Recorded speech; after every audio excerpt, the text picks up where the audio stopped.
Hello बच्चों, स्वागत है आप सबका हमारे इस नए लेक्चर में डिफरेंशियल इक्वेशंस के। और बेटा आपको याद होगा कि जो हमारा लास्ट लेक्चर था उसमें हमने लीनियर डिफरेंशियल इक्वेशन पढ़ा था और एक वो बहुत इंपॉर्टेंट टॉपिक था। और आज का बच्चों जो हमारा पूरा लेक्चर होगा हम उसमें सिर्फ और सिर्फ लीनियर डिफरेंशियल इक्वेशंस के क्वेश्चंस की प्रैक्टिस करेंगे। ज्यादा बेटा लंबा चैप्टर ये नहीं है, कुछ चैप्टर बेटा बस कुछ अपने को लेक्चर जिसमें और डेडिकेट करने और उसके बाद डिफरेंशियल इक्वेशन अच्छे से कंप्लीट हो जाएगा। मैं आपको फिर बता दूं, आज के पूरे लेक्चर में मैं आपको सिर्फ सवालों की प्रैक्टिस करवाऊंगा और कोई भी मैं आपको नया कंसेप्ट आज नहीं करवाने वाला हूं। और इसके बाद हमारा सिर्फ एक चैप्टर बचा कैलकुलस का, that is area under the curve. वो भी एक छोटा चैप्टर है, जल्दी कंप्लीट हो जाएगा और फिर हम अपने नए चैप्टर की तरफ आगे बढ़ेंगे। तो कैलकुलस के बाद आप मुझसे क्या पढ़ना चाहते हैं आप मुझसे शेयर करिएगा कि आपको कॉम्प्लेक्स नंबर पढ़ना है, कि आपको प्रोबेबिलिटी पढ़नी है, कि आपको डिटर्मिनेंट मैट्रिसेस पढ़ना है, कि आपको 3D वेक्टर पढ़ना है। ये चीजें अपनी बची हैं और ये भी जल्दी बेटा कंप्लीट हो जाएंगी, आप घबराइए मत बिल्कुल भी। सारी चीजें अच्छे से कंप्लीट होंगी और आपका पेपर भी बहुत अच्छा होगा। तो चलिए अपना लेक्चर बेटा आज का स्टार्ट करते हैं। लेकिन अपना आज का लेक्चर स्टार्ट करने के पहले आप में से जितने भी बच्चे अभी तक हमारे टेलीग्राम चैनल से नहीं जुड़े हैं, आप सबसे बच्चों ये एक हम्बल रिक्वेस्ट है मेरा कि आप हमारे टेलीग्राम चैनल से जुड़िए, जिसका ज्वाइनिंग लिंक आपको नीचे डिस्क्रिप्शन बॉक्स पे दिखाई दे रहा होगा। हमारे टेलीग्राम चैनल से जुड़ने से बच्चों आपको दो फायदे होने वाले हैं। जो फर्स्ट एडवांटेज आपको मिलेगा वो ये है कि यार एक दिन में बेटा मैं प्रयास करता हूं कि मैं आपके लिए मल्टीपल वीडियोस पोस्ट करूं। मतलब कि एक यूट्यूब शॉर्ट, एक क्लास 11th के लिए वीडियो और एक वीडियो फॉर क्लास 12th। ये मेरी कोशिश रहती है कि मैं आपके लिए पुट करूं। और कई बार इसकी वजह से होता यह है कि बच्चों का कोई ना कोई लेक्चर मिस हो जाता है या छूट जाता है या बच्चों को पता ही नहीं चल पाता कि हमने पोस्ट भी की है। तो इन तमाम चीजों से बचने के लिए आपका जो बेटा टेलीग्राम चैनल है वो बहुत आपको काम आएगा, क्योंकि उस टेलीग्राम चैनल में बच्चों मैं हमेशा एक क्रिएटिव भी डालता हूं, जिस क्रिएटिव में ये मेंशन्ड होता है कि मैंने कौन से दिन कितने बजे किस टॉपिक पे एक नया वीडियो पोस्ट किया है, ताकि आपको हमेशा बेटा अपडेशन मिलता रहे और आपकी पढ़ाई बहुत अच्छे से होती रहे। जो सेकंड अपना एडवांटेज होगा वो ये है कि यार यहाँ पर तो बेटा मैं आपको बहुत सारे क्वेश्चंस की प्रैक्टिस कराता हूँ। जैसे आज का पूरा लेक्चर ही हमने डेडिकेट किया क्वेश्चन प्रैक्टिस पे। और मैं अक्सर ये बात क्लेम भी करता हूँ कि मैं आपको जितने क्वेश्चंस क्लास नोट्स में करा रहा हूँ, शायद ही हिंदुस्तान के किसी भी टीचर के क्लास नोट्स में आपको उतने सवाल मिलेंगे। आप कोई भी इंस्टीट्यूट के कोई भी टीचर, इवन टॉप बैच को आप खोल के देख लीजिए, इतने सारे सवाल आपको नहीं मिलने वाले। मैं आपको क्वालिटी क्वेश्चंस करा रहा हूं और क्वांटिटी में भी वो क्वेश्चंस बहुत ज्यादा हैं, क्योंकि मैं 6-7 अलग अलग सोर्सेस का पूरा निचोड़ आपको एक जगह दे रहा हूं। लेकिन उसके बाद भी बच्चों मैं आपको ये बात बोल दूं कि यार इतना भी सफिशिएंट नहीं है। अगर आपको मेंस और एडवांस क्रैक करना है तो आपके नंबर ऑफ क्वेश्चंस की प्रैक्टिस बहुत हाई होनी चाहिए, पर्टिकुलरली इन मैथ्स। और ये कहां से होगा? तो आपके बेटा टेलीग्राम चैनल से होगा, क्योंकि उसमें मैं आपको शेयर करूंगा कुछ ना कुछ एक्स्ट्रा क्वेश्चंस भी। तो जल्दी से आप हमारे टेलीग्राम चैनल को ज्वाइन करिए, जिसका ज्वाइनिंग लिंक नीचे डिस्क्रिप्शन बॉक्स पे आपको दिखेगा। अब अगर आप हमारे टेलीग्राम चैनल तक पहुंच ही चुके हैं तो यार उसमें आपको एक यूट्यूब चैनल का भी लिंक दिख रहा होगा। तो सवाल ये उठता है कि अब भला ये वाला यूट्यूब चैनल कौन सा है? तो बेटा ये मेरा पर्सनल यूट्यूब चैनल है। मेरा ऐसा मानना है कि कई बार जब हम किसी एग्जाम की तैयारी कर रहे होते हैं तो डीमोटिवेट होना बहुत स्वाभाविक सी बात है।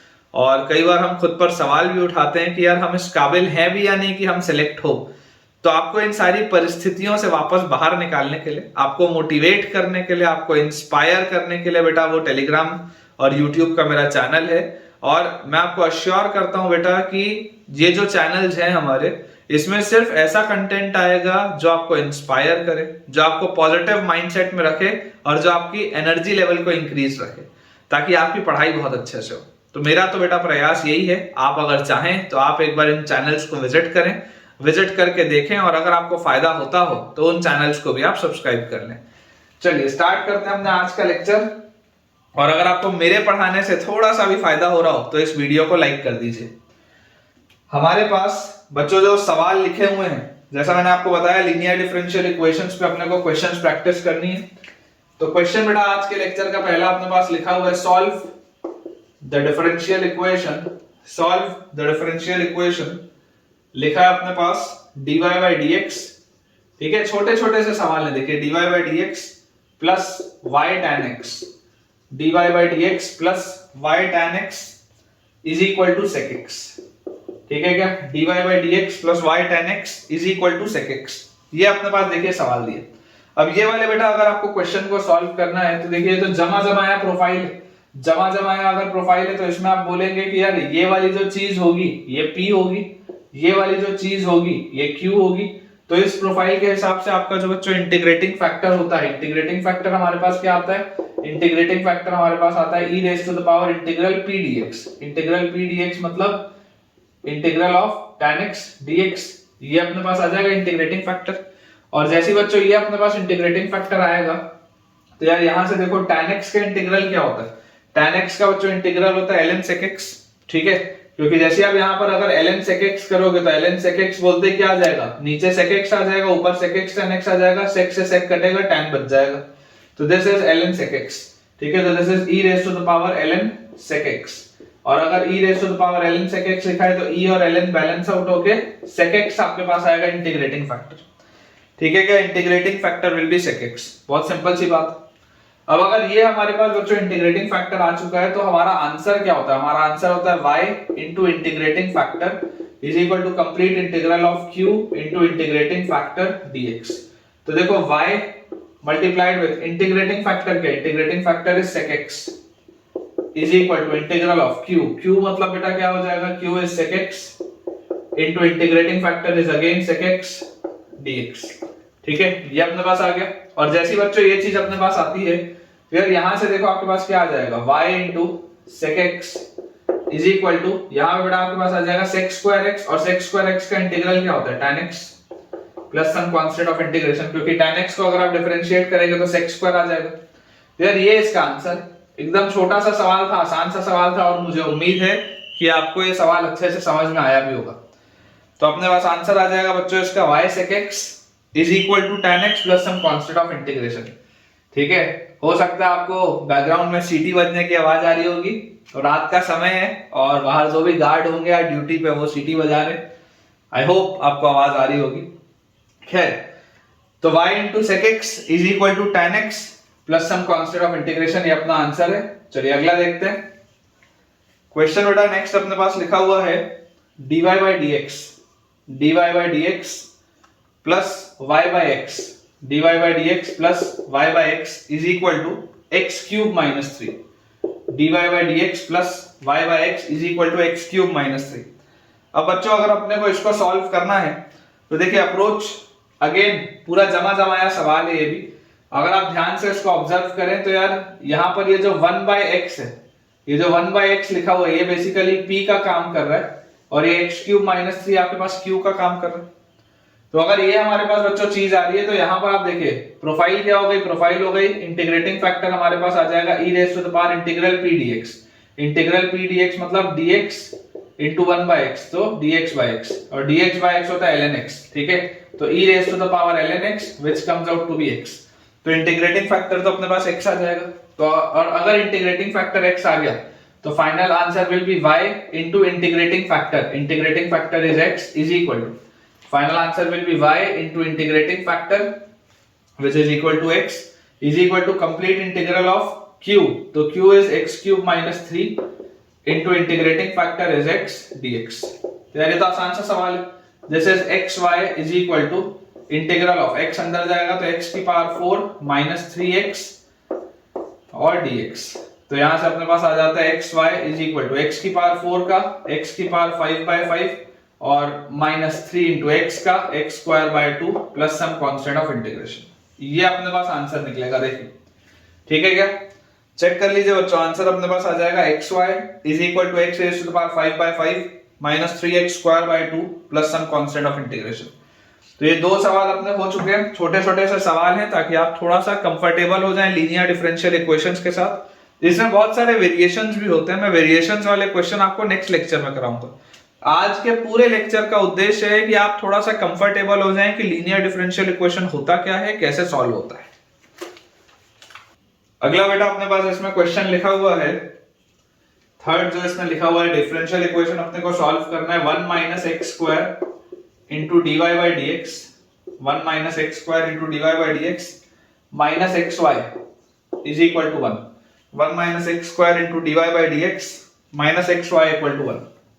चलिए अगर आप बेटा इसको सॉल्व आप करेंगे तो देखिए आपको सबसे पहले इसमें क्या लिखना पड़ेगा, आप इसको रीअरेंज करके ऐसा लिख सकते हैं कि dy by dx is equal to dy by dx की देखिए आपके पास क्या वैल्यू आ जाएगी, यहां पर अगर हम देखेंगे इक्वल टू नहीं लगाते, इसको पहले लिखते हैं, तो minus x upon 1 minus x square into y, minus x upon 1 minus x square into y is equal to 1 और बाय 1 माइनस एक्स स्क्वायर, यही है 1 माइनस एक्स स्क्वायर से अपन ने डिवाइड किया, ये चीज आ गई।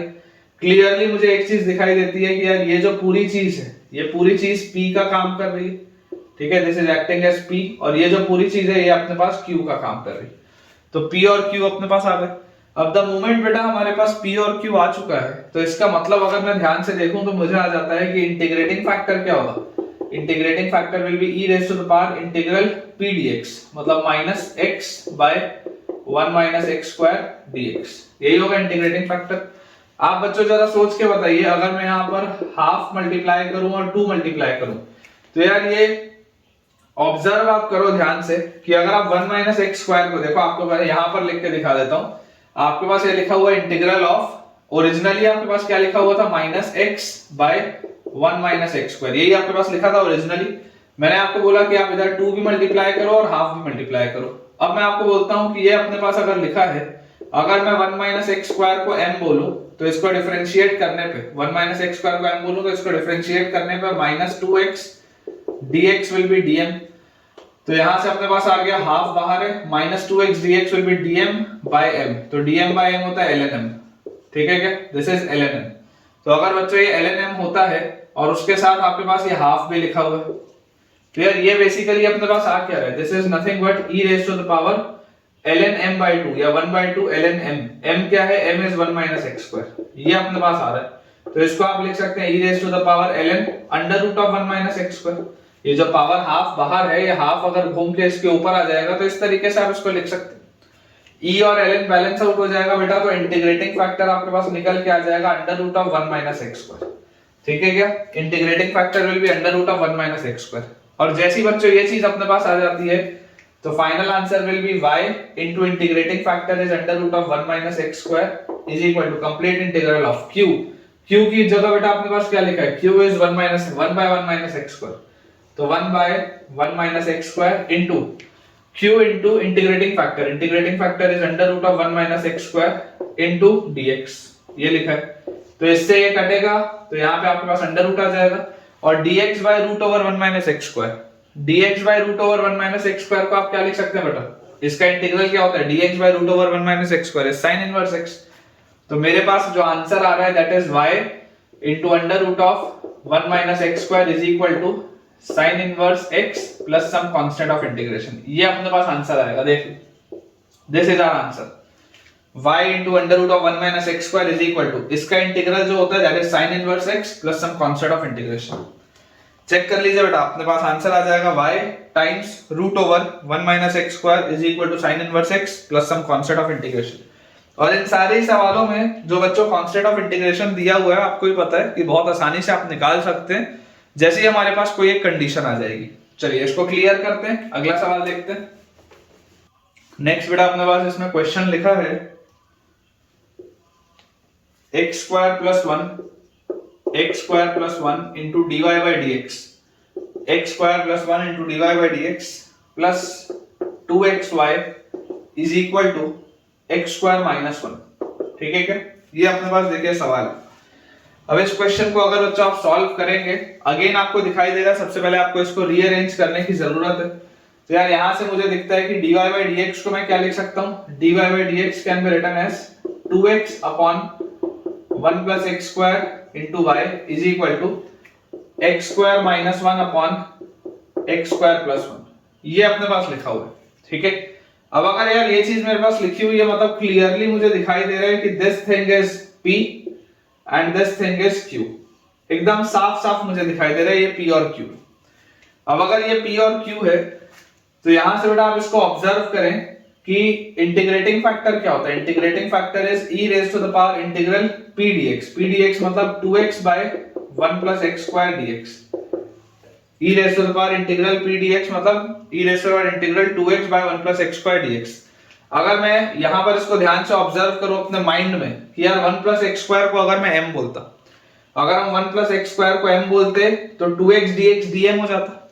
अगर हम 1 प्लस एक्स स्क्वायर को m बोलेंगे तो ये जो 2x dx है ये dm हो जाएगा, तो dm by m होता है ln m होता है, तो e की power ln m, answer m आना चाहिए था, और m क्या है 1 प्लस एक्स स्क्वायर, तो ये इंटीग्रेटिंग फैक्टर आएगा। तो आप डेटा माइंड में अपने देखिए कर सकते हैं, ठीक है ना, बेसिक सी चीजें इतना आप अपने माइंड में आप कर सकते हैं। आप ऑलमोस्ट कैलकुलस के एंड पे पहुंच रहे हैं, पिछले 6 महीने से कैलकुलस चल रहा है, तो आप ऑलमोस्ट कैलकुलस के एंड पे आप पहुंच रहे हैं, तो ये चीज अपने को क्लियर होनी चाहिए। अब अगर ये इंटीग्रेटिंग फैक्टर बेटा अपने पास आ चुका है, तो आप यहां से देखिए ऑब्जर्व इसको करने की कोशिश करिए कि यहां से अगर मैं देखूं इसको तो आंसर क्या आ जाएगा, y into integrating factor is equal to complete integral of q is x square minus 1 upon x square plus 1 into integrating factor which is 1 plus x square into dx। ये है यार, ये 1 प्लस x स्क्वायर से 1 plus x square कटेगा, तो ये अपने पास देखो क्या आ जाता है, this is basically y into 1 plus x square is equal to y into 1 plus x square is equal to x square minus 1 dx अगर लिखा होगा तो x स्क्वायर का इंटीग्रेशन आ जाएगा x क्यूब बाय 3 और माइनस 1 dx में x आ जाएगा और plus some constant of integration c। ये अपने पास आंसर आएगा यार, चेक कर लो बेटा, अगर आप भी सॉल्व कर रहे हैं साथ साथ तो ये अपने पास आंसर आ जाएगा y into 1 plus x square should be equal to x cube by 3 minus x plus some constant of integration c। बिल्कुल सही। चलिए, आई होप बेटा आपको ये वाला भी क्वेश्चन बहुत अच्छे तरीके से समझ में आ गया होगा।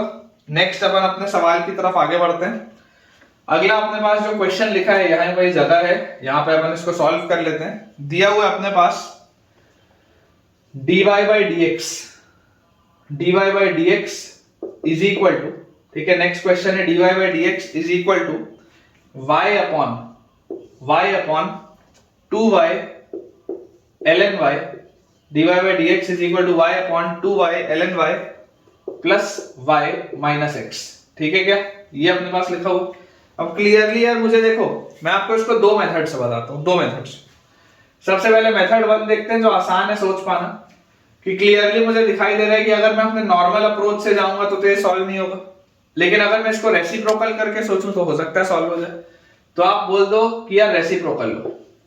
जैसे ही आप इसको रेसिप्रोकल करोगे आपके पास आ जाएगा dx by dy will be equal to 2y ln y plus y minus x upon y, ये आपके पास आ जाता है dx by dy की वैल्यू।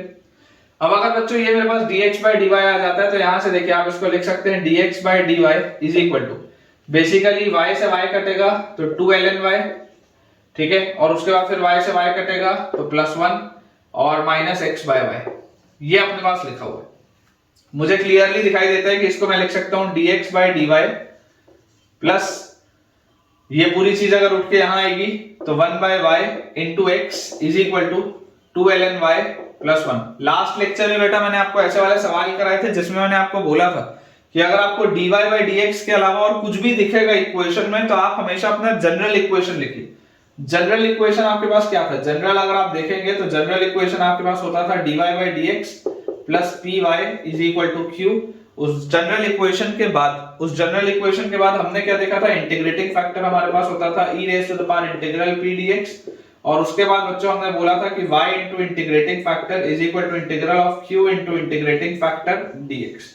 ये तमाम चीजों पर हमने बात की थी पिछले लेक्चर में, और मैंने आपको ये बोला भी था कि जब भी आपको इस फॉर्मेट में dy by dx के अलावा अगर आपको और कुछ भी दिखेगा लीनियर इक्वेशन में तो आपका हमेशा जो प्रयास होगा, आपका हमेशा प्रयास क्या होगा कि आप इससे इसको कंपेयर करें, ठीक है ना, आप इसको बेटा इससे कंपेयर करें। तो अगर आप इसमें कंपैरिजन करते हैं तो कंपैरिजन करने से आपको देखो इसमें क्या मिलता है, कंपैरिजन करने से बच्चों मुझे ये मिलता है कि देखो यहाँ पर अगर y था तो यहाँ y का टर्म होना चाहिए था, यहाँ x है तो x का टर्म मिल रहा है, मतलब कि ये बात श्योर हो गई कि ये आपके पास होगा p और ये आपके पास होगा q।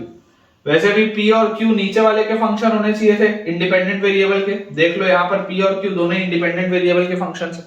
अब इसके बाद इंटीग्रेटिंग फैक्टर क्या होता था, तो इंटीग्रेटिंग फैक्टर होता था e raise to the power integral p, और जिस टर्म्स में आप डिफरेंशिएट करते थे उसी में इंटीग्रेट करते थे तो 1 by y इनटू क्या आ जाएगा आपके पास dy आ जाएगा, 1 by y इनटू dy आ जाएगा। तो dy by y क्या होता है, dy by y is ln y और e की power ln y is y e की power ln y is y। तो ये अपने पास इंटीग्रेटिंग फैक्टर क्या आ जाता है, y आ जाता है। अब जैसी बेटा ये आपके पास चीज आ गई, इंटीग्रेटिंग फैक्टर अगर आपके पास निकल के आ गया, तो अब आप ऑब्जर्व करें दोबारा से, अब आप ऑब्जर्व करें कि फाइनल आंसर क्या होता था। फाइनल आंसर में ये वाला जो होता था dependent variable, that multiplied by integrating factor होता था। तो यहां पर आप फाइनल आंसर बोलेंगे x multiplied with integrating factor should be equal to complete integral of q अपने पास बताओ क्या आ जाएगा, q अपने पास ये है, तो 2ln y plus 1 2ln y plus 1, ठीक है, इनटू इंटीग्रेटिंग फैक्टर इनटू अपने पास क्या आ जाएगा, जिसके टर्म्स में आप इसको डिफरेंशिएट कर रहे हैं उसी के टर्म्स से आप इंटीग्रेट भी करेंगे, तो ये अपने पास चीज आ जाएगी। तो यार यहां से देखो बेटा अपने पास क्या आ जाता है, xy इज इक्वल टू, यहां पर आप देखो 2 into y ln y, 2 into y ln y, ठीक है। तो यहां पर आप इसको ऐसा लिख लो, 2 into integral of y ln y dy, यहां पर अपने को बाय पार्ट्स लगाना पड़ेगा, और plus integral of y dy, ये अपने पास बच्चों चीज आ जाएगी।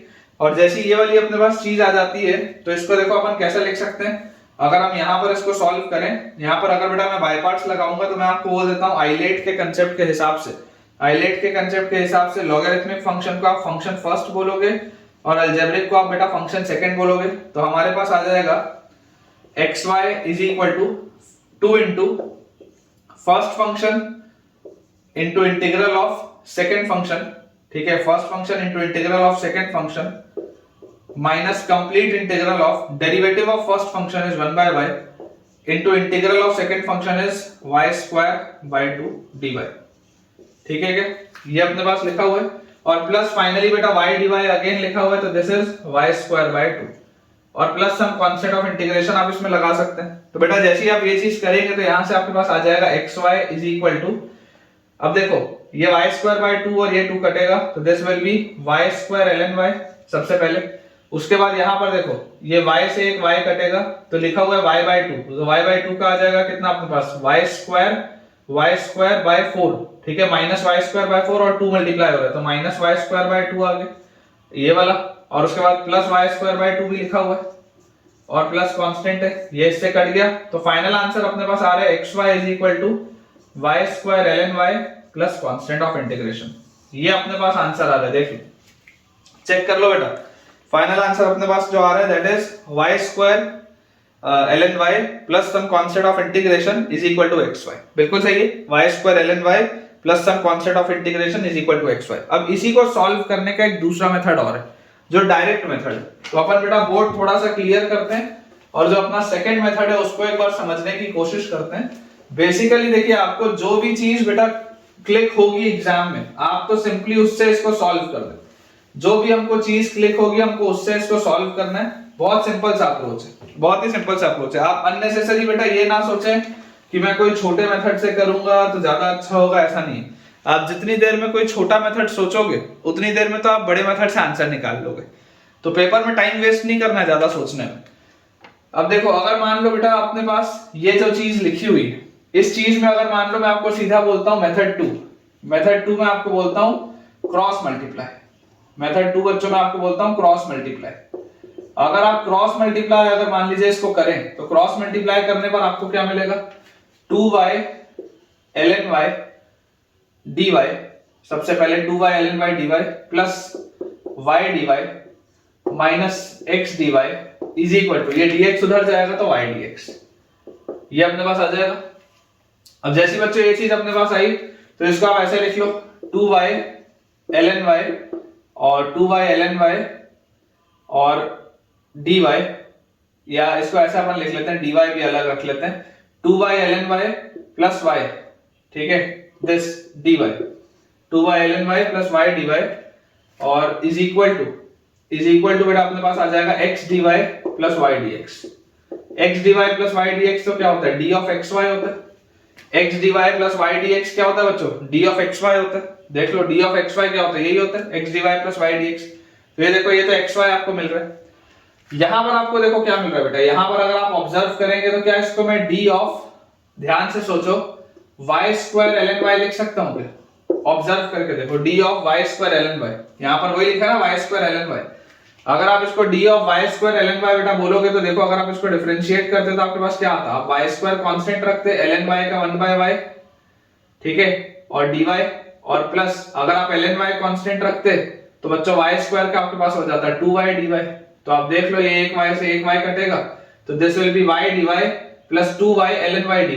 वही तो लिखा हुआ है y dy plus 2y ln y dy, same तो लिखा हुआ है, सेम ही तो लिखा हुआ है यार। तो बेसिकली आपके पास देखो क्या हो गया, बेसिकली आपके पास ये आ गया d of y square ln y is equal to d of xy। Integrate कर दो, जैसे आप इसको इंटीग्रेट करोगे तो आपके पास आ जाएगा y square ln y plus some constant of integration is equal to xy। ये आपके पास आंसर आ जाएगा और ये आंसर यहां भी है, सेम आंसर है बेटा, देख लो xy is equal to y square ln y plus some constant of integration. और अगर मान लीजिए आपके पास कोई भी एक कंडीशन इस सवाल में दी होगी तो बड़ी आसानी से आप कांस्टेंट ऑफ इंटीग्रेशन की वैल्यू भी निकाल सकते हैं, तो जो कर्व्स है बेटा वो मैच हो जाएंगे आपके लिए। तो आई होप आपको बेटा थोड़ा सा कॉन्फिडेंस आ रहा होगा, हम छोटे छोटे से सवाल बना रहे हैं ताकि आप कॉन्फिडेंट हो जाएं, क्योंकि कई सारे बच्चे मुझे ये बताते हैं कि उनका डिफरेंशियल इक्वेशन एंड पहुंचते पहुंचते तक कमजोर रह जाता है। तो कमजोर रहने की वजह क्या है बेटा, कमजोर रहने की वजह सिर्फ ये है कि जितनी अलग अलग प्रोफाइल्स हैं डिफरेंशियल इक्वेशन में उसकी आपको प्रैक्टिस नहीं, इसलिए मैं आपको ज्यादा से ज्यादा प्रैक्टिस इसमें करवा रहा हूं। क्योंकि मैं भी जब बेटा पढ़ता था तो मुझे डिफरेंशियल इक्वेशन बहुत कठिन लगता था, मुझे समझ ही नहीं आता था कई बार कि यार कि क्या हो गया, किसी सवाल में कुछ हो जाता है किसी में कुछ और हो जाता है। लेकिन धीरे धीरे आपको समय लगेगा, जब आप ज्यादा से ज्यादा सवाल बनाएंगे देखेंगे तो आपको कंसेप्ट्स क्लियर होंगे, ठीक है। तो अगर आप भी बेटा ऐसे बच्चे हैं जिनके अब कंसेप्ट्स अच्छे से क्लियर हो रहे हैं और अब आपको जिनमें कॉन्फिडेंस आ रहा है तो आप बेटा मुझे कमेंट्स में जरूर शेयर करिएगा। नेक्स्ट बेटा अपने पास सवाल लिखा हुआ है, थोड़ा सा डिफरेंट क्वेश्चन है, इसको अपन मिटा लेते हैं यहां से। क्वेश्चन अपने पास दिया है, let ln fx is defined for all x greater than equal to 2. Let ln fx is defined for all x greater than equal to 2 where k is a fixed positive real number, where k is a fixed positive real number, where k is a fixed positive real number, ठीक है, where k is a fixed positive real number। फिर लिखा हुआ है if d by dx of x fx, if d by dx of x fx is less than equal to minus k fx, if d by dx of x fx is less than equal to minus k fx, prove that, ठीक है। ऐसे बेटा अपने पास सवाल आ जाते हैं कि find the lowest value या ग्रेटेस्ट वैल्यू में भी आ जाता है ऐसा सवाल, आराम से रीफ्रेम किया जा सकता है न्यूमेरिकल वैल्यू में भी। Prove that fx is less than equal to some constant a into x raised to the power minus k plus 1, some constant a into x raised to the power minus k plus 1 where a is some constant, where a is some constant, where a is some constant। ये अपने पास बच्चों सवाल दिया है, ठीक है क्या, star लगा लेंगे यार इस क्वेश्चन में, it is a good question, ठीक है, it is a very good question, आप स्टार इसमें लगा के रखिए। लिखा है अपने पास, ये typical JEE advance level question है, this is a typical JEE advance level question. हमारे पास देखिए लिखा है let ln fx be defined for all x greater than equal to 2। अब अगर आपके पास बोला जा रहा है ln fx, समझिएगा, अगर आपको ln fx बोला जा रहा है इसका मतलब सबसे पहली बात तो ये श्योर हो गई कि fx जो होगा है ना, this must be greater than 0, fx must be greater than 0 for all x greater than equal to 2। जब भी आप x का मूवमेंट 2 या उससे आगे करेंगे तो fx हमेशा पॉजिटिव होगा, क्योंकि अगर fx पॉजिटिव नहीं होगा तो काम नहीं चलेगा, ठीक है ना, तो fx हमेशा पॉजिटिव होगा, ये बात श्योर है, ठीक है। where k is a fixed positive real number, k भी आपके पास एक fixed positive real number है, और आपके पास बोला जा रहा है d by dx of x fx is less than equal to minus k fx। तो देखिए हमको दिया हुआ है since d by dx of x fx, since d by dx of x fx is less than equal to minus k fx, हमको बच्चों दिया हुआ है since dy dx of x fx is less than equal to minus k fx। तो यार यहां से मुझे अगर मैं इसको डिफरेंशिएट करूं तो मेरे पास क्या आ जाएगा, अगर मैं यहां पर बेटा प्रोडक्ट रूल लगाऊंगा तो x कांस्टेंट fx का f डैश x और प्लस fx कांस्टेंट x का 1, this should be less than equal to minus k fx। तो यहां से अपने पास आ जाएगा x f डैश x और प्लस fx और प्लस k fx, तो plus fx into k plus 1 plus fx into k plus 1 is less than equal to 0। ये अपने पास बच्चों चीज लिखी है, देख लीजिए आप ध्यान से। ये आपके पास एक इक्वेशन दिया हुआ है, आपको बोला जा रहा है this equation is always less then और इक्वल टू 0। ये इक्वेशन हमेशा ही 0 या उससे छोटा है। मैं आपको बोलता हूं आप इस पूरे को x से डिवाइड कर दो, डिवाइड बाय x। क्यों आप डिवाइड कर सकते हो, क्योंकि देखो x पॉजिटिव है ना, since x is positive, since x is greater than equal to 2, therefore no change in sign, therefore no change in sign। Inequality के साइन को कोई प्रॉब्लम नहीं होगी जब भी आप इसको x से डिवाइड करेंगे, क्योंकि x हमेशा 2 या उससे बड़ा है। तो अगर आप इससे इसको डिवाइड कर देते हैं तो आपके पास बच्चों आ जाएगा f dash x plus k plus 1 by x into fx is less than equal to 0। ये हमारे पास आ जाता है रिलेशन, ये अपने पास आ जाता है रिलेशन। अब थोड़ा सा बेटा चीज को समझने के लिए, थोड़ा सा बच्चों चीज को समझने के लिए आप इसको देखो किस तरीके से लिख सकते हो, मैं आपको समझाता हूं। आपके पास आप इमेजिन करिए, कई बार क्या होता है fx को देख के फील नहीं आती, fx को देख के फील नहीं आती, तो आप लिखिए let y is equal to fx। आप मान लो fx की वैल्यू y, तो बेसिकली ये क्या लिखा हुआ है, इक्वेशन आपके पास लिखा हुआ है देयरफॉर dy बाय dx, ठीक है, dy by dx plus k plus 1 by x into y plus k plus 1 by x into y is less than equal to 0। ये आपके पास लिखा है क्लियरली। देखो एक चीज तो अपने को समझ में आती है कि एक लीनियर डिफरेंशियल इक्वेशन, ये बात तो आती है समझ में, क्योंकि k प्लस 1 कोई कांस्टेंट है। यहां पर देखिए आपके पास y जो है, y आपका डिपेंडेंट वेरिएबल है, x जो है वो इंडिपेंडेंट वेरिएबल है। ये जो पूरी चीज है ये आपके लिए p का काम कर रही है। This complete thing is acting as p, है ना। समझने की बेटा आप कोशिश करिए कि ये वाली चीज पूरी p की तरह एक्ट कर रही है। इस पूरे को देखो मैं क्या लिख सकता हूं, आप अगर ध्यान से इसको सोचेंगे, आपको यहाँ पर k प्लस 1 दिख रहा है, बाय x दिख रहा है। मैं अगर आपको बोल दूं कि मल्टीप्लाई, है ना, स्टार लगा के लिख देता हूं, multiply both sides with x raise to the power k। आप इमेजिन करें, अगर आप बच्चों x raise to the power k से, या k भी मत लिखो, x raise to the power k plus 1 लिखो। आप इमेजिन करें अगर बच्चों आप पूरे दोनों साइड्स को x की पावर k प्लस 1 से मल्टीप्लाई करते हैं तो आपके पास आ जाएगा x की power k plus 1 into dy by dx और plus k plus 1 into x की power k plus 1 by x है, तो यहाँ पे आएगा x की power k into y। This should be less than equal to 0, क्योंकि इस साइड में तो 0 से अगर आप मल्टीप्लाई करोगे भी तो कोई फर्क नहीं पड़ेगा। और ये बात आप समझ रहे हैं कि बेटा ये जो पूरी क्वांटिटी आएगी 100% ये पूरी क्वांटिटी पॉजिटिव होगी। क्यों? क्योंकि x तो पॉजिटिव है, k भी पॉजिटिव है, तो ये पूरी चीज एक पॉजिटिव क्वांटिटी आएगी। अब ये जो बेटा लिखा हुआ है आप सोच के देखो, क्या इसको मैं d बाई dx ऑफ, ध्यान से देखिएगा, क्या इसको हम y इंटू एक्स की पावर k प्लस 1 बोल सकते हैं क्या? ऐसा बोल सकते हैं क्या? देखो ये मुझे फील क्यों आ रही है k प्लस 1 की, क्योंकि यहां पर मुझे k प्लस 1 दिख रहा है। देखो x की पावर में k प्लस 1 दिख रहा है, x की पावर ये माइनस k प्लस 1 है, उधर ले जाओगे तो x की पावर में k प्लस 1 आ जाएगा ना, तो फील दिखाई दे रहा है उसका।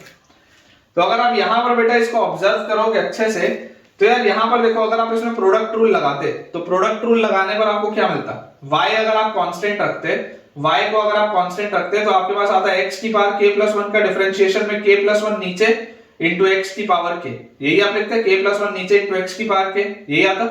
और प्लस अगर आप x की पावर k प्लस 1 को कांस्टेंट रखते तो y का डिफरेंशिएशन आ जाता है dy बाई dx। तो ये जो मैंने लिखा है बिल्कुल सही।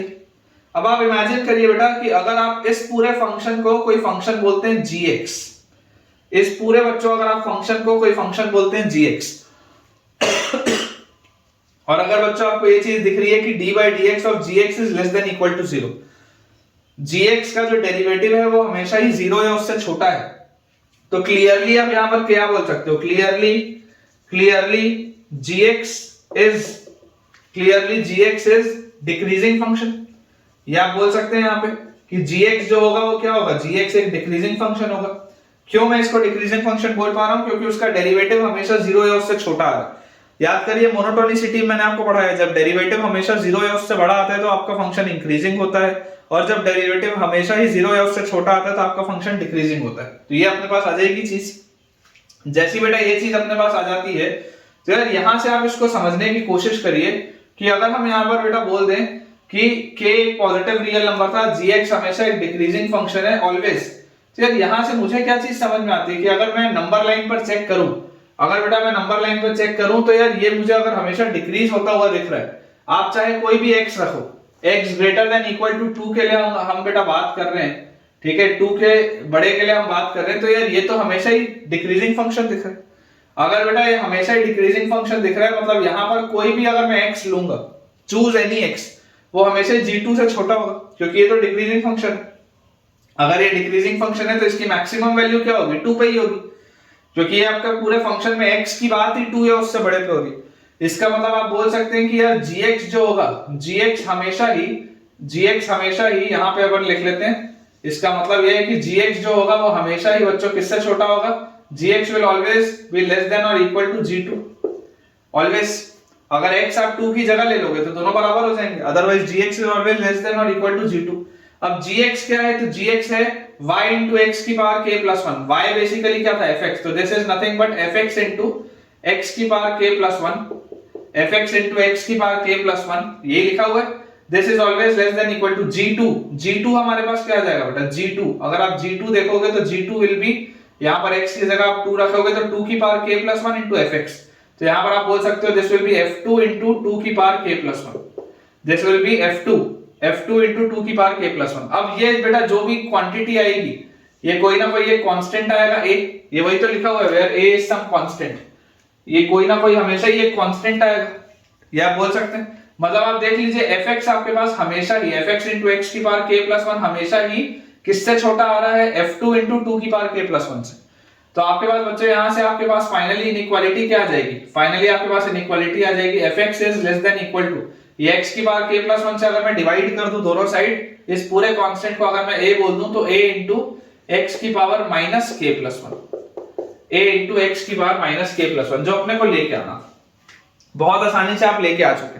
इमेजिन करिए अगर आपको इस सवाल में बेटा अगर आपके पास कहीं पर भी ये चीज लिख दी जाती कि find the lowest value of fx, है ना, ये sorry find the greatest value of fx, तो ग्रेटेस्ट वैल्यू ऑफ fx आपके पास कितना आ जाता, a आ जाता, fx की मैक्सिमम वैल्यू a हो सकती है। आपको इमेजिन करिए अगर वैल्यू दे दी हो k की भी, और फंक्शन की वैल्यू अगर आपको 2 पर भी दे दी हो, तो आप अपना आंसर निकाल सकते हैं बहुत आसानी से, ठीक है। तो आई होप बच्चों आपको ये सवाल अच्छे से समझ में आया होगा, आपका कंसेप्ट इसमें क्लियर होगा। अच्छा क्वेश्चन है बेटा ये, चलिए इसको क्लियर करते हैं, आगे बढ़ते हैं। नेक्स्ट बेटा अपने पास इसमें क्वेश्चन लिखा हुआ है, given a function g which has derivative given a function g which has derivative g dash x which has derivative g dash x for every real x which has derivative g dash x for every real x and which satisfy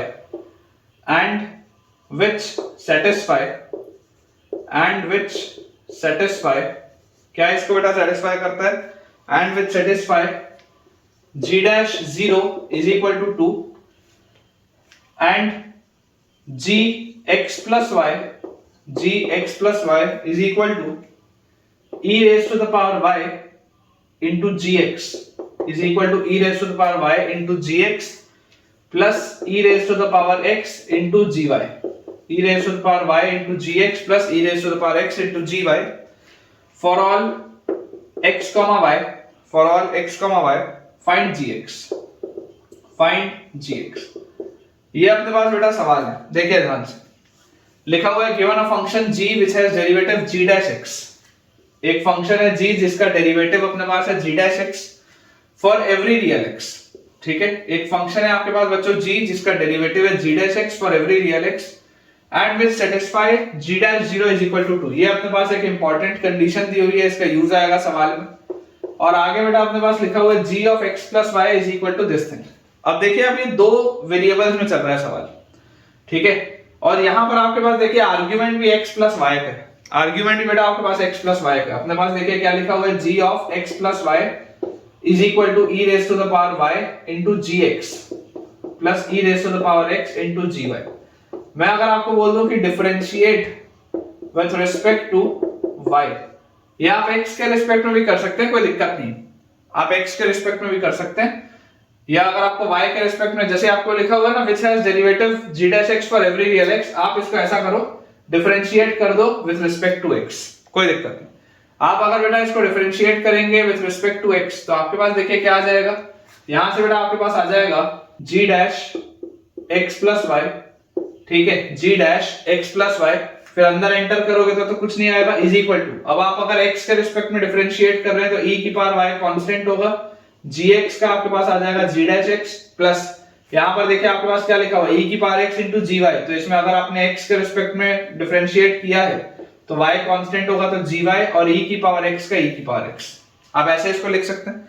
आप चाहते तो y के respect में भी इसको differentiate कर सकते थे, कोई दिक्कत नहीं है। मैंने x के रिस्पेक्ट में इसको डिफरेंशिएट इसलिए किया क्योंकि g डैश x हर जगह एग्जिस्ट कर रहा है, ऐसा दिया है सवाल में, इसलिए मैंने g डैश x बनाया। मैं आपको बोलता हूं इस सवाल में आप यहां पर देखो, अगर आप सोचोगे कि at x equal to 0 and y equal to 0, अगर आप मान लो x की वैल्यू और y की वैल्यू अगर आप बेटा 0 रखते हैं तो यहां से आपके पास क्या आ जाएगा, g0 is equal to e की पावर 0 1 होता है तो g0 और प्लस e की पावर 0 1 होता है तो g0, तो यहां से आपके पास आ जाता है 2g0 is equal to g0, this implies g0 is equal to 0।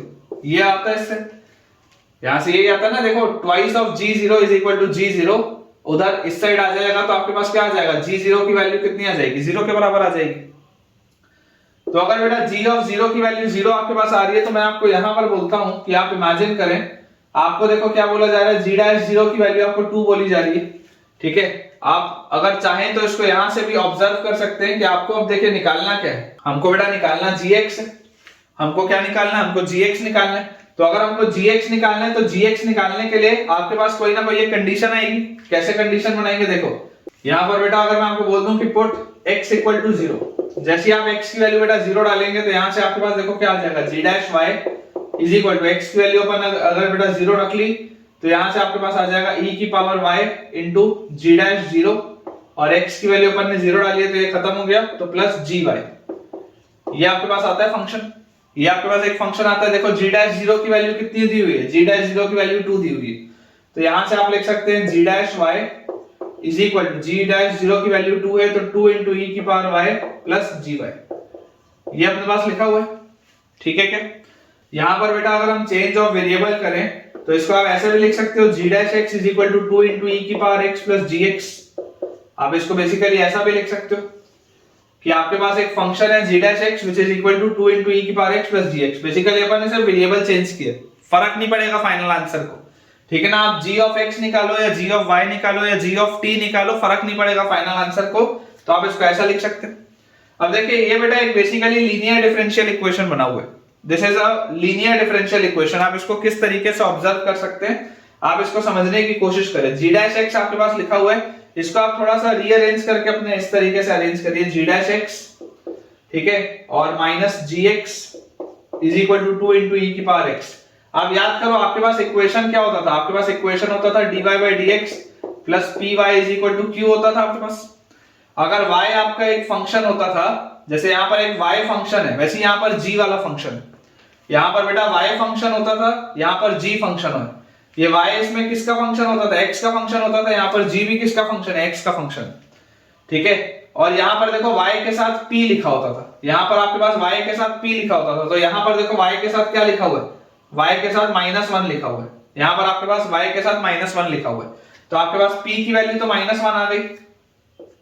और इंटीग्रेटिंग फैक्टर के लिए बेटा अब यहाँ पर q देखो, q आपके पास क्या होगा, q आपके पास x का फंक्शन होता था या कांस्टेंट होता था, ये लिखा हुआ है 2 इनटू e की पावर x। तो यार यहां से बेटा बहुत आसानी से आप इंटीग्रेटिंग फैक्टर क्या लिखेंगे, ये आपका रेफरेंस है, दिस इज योर रेफरेंस। कभी भी फंसो तो ये लिख के बैठ जाओ और फिर सोच लो, कभी भी अगर आप लीनियर डिफरेंशियल इक्वेशन में फंस रहे हो तो आप ये लिख के बैठ जाओ और फिर ऑब्जर्व करो, यही मैं आपको सिखा रहा हूं। तो यहां से अपने पास इंटीग्रेटिंग फैक्टर क्या आ जाएगा, integrating factor will be e raise to the power integral p dx। p dx मतलब -1 और आप बेटा जिसके टर्म्स में डिफरेंशिएट कर रहे हैं x के टर्म्स में कर रहे हैं तो dx, तो दिस विल बी e की power -x।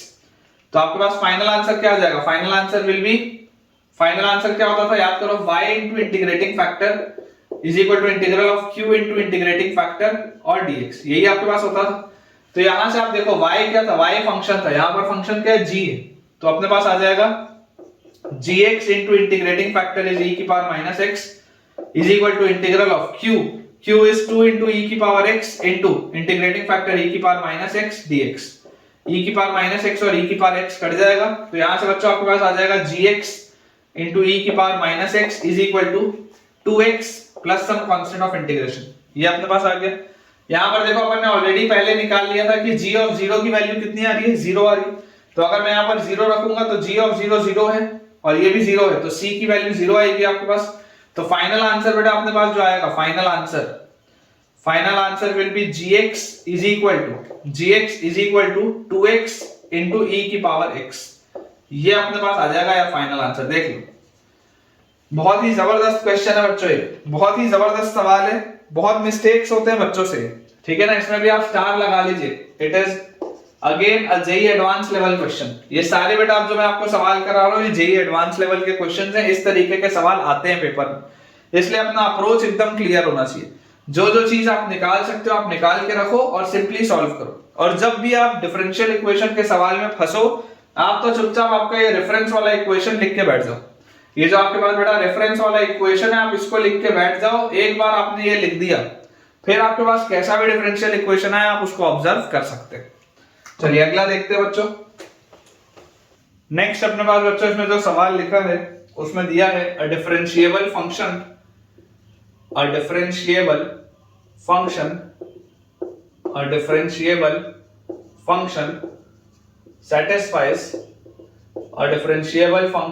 satisfies fx is equal to integral 0 to x ft into cos t minus cos of t minus x ft into cos t minus cos of t minus x dt।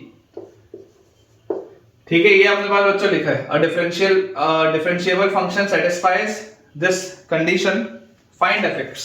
Simple सा सवाल है, find fx।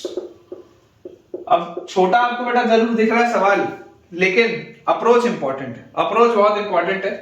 और अगर मैं normally बेटा सोचूं तो देखो इसको अपन सबसे पहले इसको क्या लिखेंगे, सबसे पहले हम इसको लिखेंगे fx is equal to integral, पहले तो क्वेश्चन अपन लिख लेते हैं 0 से x, ये अपने पास लिखा हुआ है ft cos t। अगर मैं इसको ब्रेक कर करके लिखूं तो मैं इसको कैसे लिख सकता हूं, 0 से x ft cos t और माइनस इंटीग्रल 0 से x cos of t minus x dt, ये लिखा हुआ है ft cos t dt minus integral 0 to x cos of t minus x dt। अब यार ये जो मेरे पास बच्चों चीज लिखी है, मैं आपको ये बोलता हूं कि यार सबसे पहले ना अंदर वाला ये फंक्शन आप ठीक करो। देखो f का आर्गुमेंट t है, कोई दिक्कत नहीं, cos का आर्गुमेंट t है, कोई दिक्कत नहीं, cos का आर्गुमेंट यहां पर t minus x है, इसको ठीक करना पड़ेगा। तो यार आपको डेफिनेट इंटीग्रेशन की एक प्रॉपर्टी पता है, तो आप यहां से देखो इसको क्या लिख सकते हैं, fx is equal to 0 to x ft cos t dt और माइनस इंटीग्रल 0 to x। याद करिए आप अंदर वाले आर्गुमेंट को 0 प्लस x माइनस ये पूरी चीज बोल सकते थे, ठीक है ना। देखो t को आप क्या लिख सकते हो बेटा, ये जो डिफरेंशिएट आप किसके रिस्पेक्ट में कर रहे हो, तो आप डिफरेंशिएट कर रहे हो t के रिस्पेक्ट, सॉरी इंटीग्रेट बेटा आप कर रहे हो t के रिस्पेक्ट में, तो t can be always replaced with 0 plus x minus t, 0 plus x minus t, lower limit plus upper limit minus, ठीक है t, इससे आप इसको रिप्लेस कर सकते हैं। तो यहां पे आपके पास आ जाएगा cos ऑफ, ठीक है ना, ये डेफिनेट इंटीग्रेशन में पढ़ाया है यार मैंने, डेफिनेट इंटीग्रेशन की प्रॉपर्टी है। तो यहां से आपके पास देखो t की जगह आप क्या लिख सकते हो, 0 प्लस x माइनस t, तो x माइनस t और माइनस x और dt, ये अपने पास लिखा है, तो माइनस x से प्लस x गया, cos ऑफ माइनस t तो cos t होता है, तो ये अपने पास आ जाएगा fx is equal to integral 0 to x f t cos t d t और minus integral 0 to x cos of minus t is cos t, तो cos टी डी टी, ये आपके पास लिखा है। अब एक बार आप यहां तक पहुंच गए ना, प्रॉब्लम नहीं। अब बहुत सिंपल है सवाल कि आप इसको डिफरेंशिएट करो, डिफरेंशिएट करोगे तो लेबनिट्ज रूल लगेगा। आपके पास बच्चों आ जाएगा fx इज इक्वल टू जैसे आप इसको डिफरेंशिएट करेंगे आपके पास आएगा fx cos x, ठीक है, फिर x का डिफरेंशिएशन खत्म और माइनस यहां पर इसको आप डिफरेंशिएट करोगे तो आएगा cos x। सिंपल, ये आ गया अपने पास। जैसी बेटा ये अपने पास चीज आ गई तो यार यहां से देखो अपने पास क्या आ जाएगा, यहाँ पे f डैश x आएगा, यहाँ पे आपने डिफरेंशिएट किया तो f डैश x आएगा। तो यार यहां से बच्चों मेरे पास आ जाता है f dash x minus fx cos x, f dash x minus fx cos x is equal to minus cos x, ये आ गया।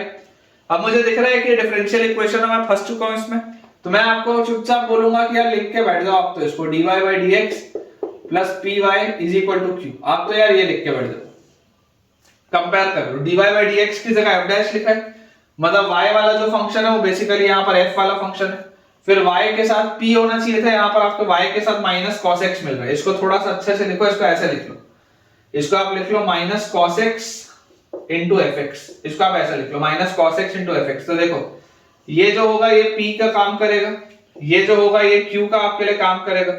तो यार मैं आपको इसमें क्या बोल सकता हूं कि आपका इंटीग्रेटिंग फैक्टर क्या आएगा, integrating factor will be e raise to the power integral, integrating factor will be e raise to the power integral क्या आ जाएगा अपने पास, माइनस cos x dx, यही आएगा। तो जैसी बच्चों ये चीज आई तो cos का इंटीग्रल होता है sin, तो this will be e raise to the power minus sin x, और जैसे ही हमारे पास आया e raise to the power minus sin x, तो यार यहां से मैं इसको देखो क्या बोल सकता हूं, e की पावर माइनस sin x, जैसे मैंने इसको बोला तो मेरा फाइनल आंसर क्या होता है, फाइनल आंसर होता है y into integrating factor is equal to integral of q into integrating factor into dx, यही आता है अपने पास फाइनल आंसर। तो y क्या है, y बेसिकली f वाला फंक्शन है, तो आप क्या लिखेंगे fx into integrating factor is e raise to the power minus sin x is equal to integral of q की जगह अपन लिखेंगे माइनस cos x, तो minus cos x into integrating factor is e raise to the power minus sin x dx, यही आएगा अपने पास। तो यार आप सोच के देखो, अगर आप इस माइनस sin x को बोल दोगे t, अगर आप बच्चों माइनस sin x को बोल दोगे t, तो यार t मत बोलो, चलो m बोल लो। माइनस sin x को अगर मैं बोल दूंगा m, तो यार यहां से f minus sin x is equal to m, तो माइनस sin x का cos x dx will be dm, ठीक है ना, minus cos x dx will be dm। तो यार ये लिखा हुआ है fx into e raised to the power minus sin x is equal to, this is integral of minus cos x dx will be dm, तो this is e raised to the power m dm। तो e की power m dm तो क्या होता है, e की power m ही होता है, और m क्या है, m है माइनस sin x, तो e की power minus sin x plus some constant of integration c, ये अपने पास आ जाता है। This is fx into e raised to the power minus sin x। तो यार यहां से आपके पास देखो fx की वैल्यू क्या आ जाएगी, fx विल बी, अगर मैं e की पावर sin x से मल्टीप्लाई कर दूं तो fx will B 1 plus c into e की power sin x, fx will B 1 plus c into e की पावर sin x, ठीक है, ये अपने पास आ जाता है। e की पावर sin x से मल्टीप्लाई किया तो ये खत्म यहां पे आ जाएगा। अब आप ऑब्जर्व करिए, आपके पास देखिए कोई एडिशनल कंडीशन नहीं दी है, लेकिन आप एडिशनल कंडीशन लिख सकते हैं। कैसे, यहां पर अगर मैं x की जगह 0 डालूंगा तो f0 की वैल्यू क्या आ जाएगी, f0 का इंटीग्रल चलेगा 0 से 0, जो भी आएगा इसका आंसर 0 ही होगा, मतलब f0 की वैल्यू 0 है। अब अगर बेटा f0 की वैल्यू 0 है तो यहां पर अगर आप 0 रखते हैं, यहां पर बच्चों अगर आप 0 रखते हैं तो f0 इज 0, तो अपने पास आ जाएगा 0 is equal to 1 plus c into e की पावर 0 इज 1, तो यार यहां से c की वैल्यू -1 आ जाती है। अगर बच्चों c की वैल्यू -1 आ जाती है तो फाइनल अपने पास जो आंसर आएगा, अपना आंसर देखिए क्या होना चाहिए, answer should be fx is equal to 1 minus e raise to the power minus sin x, ये अपने पास आंसर आएगा। चेक कर लो बेटा, ये अपने पास आंसर आएगा, fx will be equal to 1 minus e raise to the power minus sin x, बिल्कुल सही, ठीक है ना। तो अप्रोच बच्चों बहुत इंपॉर्टेंट है। एक सेकंड, यहां पर माइनस sin x नहीं आएगा, मेरे ख्याल से मेरे पास आंसर भी गलत दिया है। यहां पर बेटा c into e की पावर sin x है ना, इसको ठीक करो, ये आपके पास आंसर आएगा। fx will be equal to 1 plus c है, तो c की वैल्यू -1 है, तो 1 minus e raised to the power sin x, बिल्कुल सही। fx will be equal to 1 minus e raised to the power sin x, बिल्कुल सही है बच्चों। तो अप्रोच समझिए बेटा सवाल का। और अगर आपके पास मान लीजिए गलती से एडवांस में इस तरीके का सवाल पैराग्राफ में आ जाए, तो एक पार्ट में आपको एफएक्स निकलवाएगा, फिर अगले पार्ट में उसका रेंज निकलवाएगा, फिर अगले पार्ट में आपको उसका इंटरवल्स निकलवाएगा, कुछ भी करवा सकता है वो। आप समझिए इस सवाल में डिफरेंशियल इक्वेशन की ब्यूटी यही होती है कि पहले सवाल में आप अगर डिफरेंशियल इक्वेशन क्रिएट करा के एक इक्वेशन निकलवा लिए, फिर आने वाले सवालों में आपको उसमें जो भी और इंटरप्रिटेशन कराना हो आप बहुत आसानी से करा सकते हैं। तो आई होप बेटा यह सवाल आपको बहुत पसंद आया होगा। तो ये आज का सेकंड लास्ट क्वेश्चन था। अपन बच्चों एक आखिरी सवाल और करते हैं, फिर आज का लेक्चर एंड करेंगे। सो बेटा लास्ट क्वेश्चन अपने आज के लेक्चर का दिया हुआ है, a differentiable function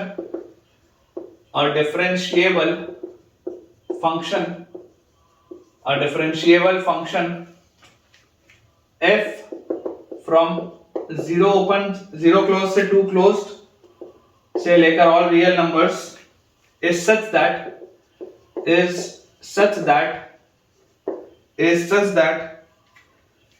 3 times integral of 0 to x ft dt 3 times integral of 0 to x ft dt is equal to fx plus twice of f0 into x, fx plus twice of f0 into x, and that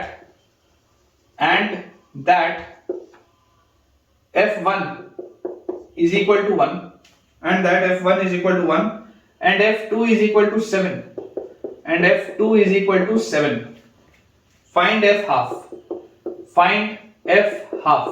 ये अपने पास बच्चों सवाल है, ठीक है क्या? ये अपने पास बेटा क्वेश्चन दिया हुआ है, देखिए ध्यान से इसको समझने की कोशिश करें। आसान सा सवाल है, ये डिफिकल्ट क्वेश्चन नहीं है, इजी लिखा हुआ है। डिफरेंशिएबल फंक्शन है और फंक्शन सबसे पहले अपन लिख लेते हैं। तो दिस इज 3 इंटू इंटीग्रल 0 से लेकर x तक ft dt is equal to हमारे पास बच्चों दिया हुआ है fx into x fx plus twice of f0 into x। ये अपने पास लिखा हुआ है। क्या हम f0 की वैल्यू निकाल सकते हैं क्या? अगर मैं x की जगह 0 रखूंगा, अगर बेटा मैं x की जगह 0 रखूंगा तो ये 0 से 0, तो ये आ जाएगा LHS में 0, और x की जगह अगर मैं 0 रखूंगा तो RHS में भी 0। तो यार अभी तो x की वैल्यू यहां पर देखो, जनरली अपन x की वैल्यू 0 रख के फंक्शन की वैल्यू निकाल पाते हैं, लेकिन इस केस में आपको दिख रहा है कि जैसे आप x की वैल्यू 0 रखोगे तो LHS भी 0 हो जाएगा, RHS भी 0 हो जाएगा, तो कोई फायदा नहीं हो रहा। तो फिलहाल इसको 2f0 एज इट इज रहने दो। मान लो इस पूरे को आप कोई कांस्टेंट मान लो कैपिटल A, कोई कांस्टेंट मान लो, फिर आखिरी में देखते हैं इसको सॉल्व करके, ठीक है? इसको फिलहाल के लिए आप बेटा कोई कांस्टेंट मान लो कैपिटल A। तो अगर हम यहां पर डिफरेंशिएट करें, लेबनिट्ज रूल लगाएं, तो हमारे पास आ जाएगा 3fx is equal to x fx का आ जाएगा x into f dash x, ठीक है, और प्लस fx कांस्टेंट x का डिफरेंशिएशन 1, और प्लस ax का आ जाएगा a। यही आएगा अपने पास। तो यार जैसे ही अपने पास ये आएगा, इस fx को आप उधर ले आओगे तो 2fx is equal to x f dash x plus a, ठीक है क्या? 2fx will be equal to x f dash x plus a। तो यार अगर मैं इसको रीअरेंज बच्चों करके थोड़ा सा लिखूं, तो रीअरेंज करके मैं इसको कैसे लिखूंगा? रीअरेंज करके यार इसको मैं लिख सकता हूं, सबसे पहले तो आप इसको x से डिवाइड कर दो, ठीक है क्या? x से बेटा आप डिवाइड कर दो, और रीअरेंज करके आप इसको लिख लो कि देखो आपके पास ये f dash x है ना, this can be written as f dash x और minus 2 by x fx, f dash x minus 2 by x fx is equal to minus a by x। आप इसको ऐसा लिख लो फिलहाल के लिए। क्लियरली देखो मुझे दिखाई दे रहा है कि मेरे पास ओरिजिनली होता कैसा है। ओरिजिनली बेटा मेरे पास इक्वेशन होता है dy by dx और plus py is equal to q। Originally y का फंक्शन होता है, यहाँ पर fx का फंक्शन है। आपके पास p और q x का फंक्शन होता था, देख लो p और q x का फंक्शन है, मतलब ये जो बॉक्स है ये p है और ये वाला जो चीज है ये आपके पास q है। तो इंटीग्रेटिंग फैक्टर क्या आएगा आपके पास? Integrating factor will be e raise to the power integral p dx। p dx मतलब -2 by x dx, -2 by x dx। तो बच्चों यहां से आप इसको लिख सकते हो e की पावर -2 और dx by x is ln x, ये आप लिख सकते हैं। -2 घूम के ऊपर आएगा तो x की power -2 is 1 by x square. तो इंटीग्रेटिंग फैक्टर मेरे पास आ गया 1 by x स्क्वायर। तो मेरा फाइनल आंसर क्या होता था इस केस में? मेरा फाइनल आंसर होता था y into integrating factor is equal to integral of q into integrating factor into dx मेरा आंसर तो यही होता था।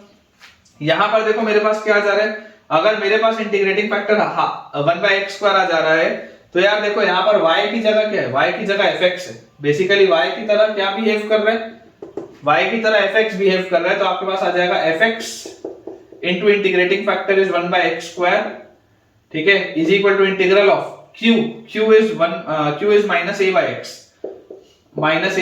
Into integrating factor is 1/x², ठीक है, into integrating factor is 1/x² into dx। ये अपने पास दिया हुआ, तो अपने पास आ जाता है fx/x² is equal to minus a, और ये बच्चों लिखा हुआ है x की पावर -3, x की पावर -3 मतलब x की पावर -2/-2, तो बाय -2 और x की पावर -2 इज नीचे बाय x², और plus some constant of integration c, ये अपने पास आ जाता है। ये माइनस से माइनस गया, अगर मैं पूरी चीज को x² से मल्टीप्लाई कर दूं तो fx की मेरे पास वैल्यू आ जाएगी a/2, x² से x² कट गया और प्लस cx²। ये अपने पास आता है रिजल्ट, ये अपने पास बच्चों आता है रिजल्ट, ठीक है, x² से मल्टीप्लाई कर दोगे ये रिजल्ट आता है। अब बेसिकली देखो आपके पास a और c दोनों आपको नहीं पता, a क्या था, a था ट्वाइस ऑफ f0, ये भी नहीं पता और ये भी नहीं पता, c भी नहीं पता। तो यार a और c निकालने के लिए बेसिकली आपको ये दो कंडीशन दी हुई है, f1 की वैल्यू 1 और f2 की वैल्यू 7। तो देखो f1 की वैल्यू 1 है, और जैसे आप x की जगह 1 डालोगे तो आपके पास आएगा a/2 प्लस c, और f2 की वैल्यू 7 है, तो f2 जिसकी वैल्यू 7 है, तो आप जैसे x की वैल्यू बेटा 2 डालेंगे तो x की वैल्यू 2 डालते ही आपको मिलेगा 4c। सब्ट्रैक्ट कर दो, सब्ट्रैक्ट आप इसको जैसे ही करोगे तो सब्ट्रैक्ट बेटा करते ही आपके पास 7 - 1 is 6, a/2 से a/2 गया, 4c - c is 3c, तो यहां से आपके पास c की वैल्यू आ जाती है 2, ठीक है, c की वैल्यू 2 आ जाती है, तो यहां पर तो आप इसको 2 लिख सकते हो, और जैसे आपके पास बच्चों c की वैल्यू 2 आ जाएगी तो c की वैल्यू 2 आते ही ये उधर जाएगा, तो दिस विल बी -1 और 2 उधर आएगा तो -2, तो a/2 की वैल्यू आपके पास कितनी आ जाएगी, देखो अगर c की वैल्यू 2 आ रही है उधर जाएगा तो a/2 की वैल्यू आपके पास आ जाती है -1, ठीक है ना, 2 उधर जाएगा तो a/2 की वैल्यू आ जाती है आपके पास -1। मतलब कि बच्चों ये आपका फंक्शन है fx, जो आपके पास फंक्शन आएगा that will be 2x² - 1, this is your function. fx जो आपके पास फंक्शन आ जाएगा दैट विल बी 2x² - 1, बिल्कुल सही। अब आप देखिए, अभी आपसे हालांकि पूछा f ऑफ हाफ है, तो f ऑफ हाफ कितना आएगा, f हाफ विल बी 2 * 1/2 का स्क्वायर, मतलब ये आ जाएगा 1/4, तो 2 * 1/4 इज हाफ, -1 इज -हाफ, तो अपना आंसर तो आ चुका है -हाफ। आंसर बच्चों अपना आ चुका है -हाफ, बिल्कुल सही भी है। लेकिन इसी में आप एक चीज और समझो, अगर मान लीजिए आपसे f ऑफ 0 पूछ रहा होता तो देखो f ऑफ 0 कितना आ जाता है, f ऑफ 0 आपके पास आ जाता -1, यहां से ही अगर आप सोचते तो f0 की वैल्यू अपने पास आ जाती -1, जो आप यहां से भी देख सकते हो, यहां से भी बेटा आप देख सकते हो कि बेसिकली ट्वाइस ऑफ f0 की वैल्यू a है, तो a की वैल्यू आपके पास कितनी आ रही थी, अगर आप देखेंगे f0 की वैल्यू यहां से, तो f0 की वैल्यू हमने कितनी बोली थी, f0 की वैल्यू बच्चों हमने यहां से बोली थी देखो a/2, twice of f0 a था, तो f0 की वैल्यू a/2 थी, और a/2 की वैल्यू आपके पास कितनी आ रही है, -1 आ रही है, तो f0 की वैल्यू -1 आ रही है ना, ये भी आपसे पूछा जा सकता था। तो आई होप बच्चों आपको ये सवाल अच्छे से समझ में आया होगा, आंसर अपना निकल चुका है, एक क्वाड्रेटिक आया है। अब इस सवाल की ब्यूटी क्या है, इसमें डिफरेंशियल इक्वेशन बनवा के आपसे एक क्वाड्रेटिक निकलवाया। अब आप सोचिए इसमें कितने सारे इस क्वाड्रेटिक पे सवाल बन सकते हैं कि इसके रूट्स क्या हैं, इसका लोएस्ट वैल्यू क्या है, इसका वर्टेक्स के कोऑर्डिनेट्स क्या हैं। अगर आप मान लीजिए इस क्वाड्रेटिक में और आपको प्ले करना हो तो बहुत सारे इसके ग्राफ के साथ आप क्वेश्चंस बना सकते हैं। तो ये आपने समझा कि अगर हमारे पास एक डिफरेंशियल इक्वेशन हो तो डिफरेंशियल इक्वेशन के सवाल को किसी भी चैप्टर के साथ जोड़ा जा सकता है। बेसिकली आप सिर्फ एक इक्वेशन सॉल्व करा के एक रिलेशन निकलवा लीजिए, फिर आप चाहे वो क्वाड्रेटिक निकलवाइए कि सर्कल निकलवाइए कि पैराबोला निकलवाइए, उसमें ढेरों सवाल बन सकते हैं। इसलिए हमको डिफरेंशियल इक्वेशन बहुत अच्छे से आना चाहिए, और खास तौर पर लीनियर डिफरेंशियल इक्वेशन, क्योंकि ये आपके सिलेबस में भी है और इसी से ज्यादा सवाल आते भी। तो बच्चों इसके साथ हम अपने आज के लेक्चर के एंड पे पहुंच चुके हैं। आज हमने लीनियर डिफरेंशियल इक्वेशंस का एक छोटा सा पार्ट देखा है, इसका बहुत बड़ा पार्ट अभी आने वाले लेक्चर्स में आएगा। अगर आपको आज का लेक्चर अच्छे से समझ में आया हुआ है और आपके अगर कंसेप्ट अच्छे से बेटा क्लियर हुए हैं तो मुझे कमेंट्स में आप जरूर शेयर करिएगा कि आपने मुझसे क्या नया सीखा। अगर आपको बच्चों आज का वीडियो पसंद आया है तो इस वीडियो को लाइक करें, चैनल को सब्सक्राइब करें, और दोस्तों के साथ अपने बेटा जितने भी आपके फ्रेंड सर्कल होगा सब में इस चैनल को भी और इस वीडियो को भी रेफर करें, ताकि उन सबकी पढ़ाई बहुत बढ़िया तरीके से हो पाए। Thank you.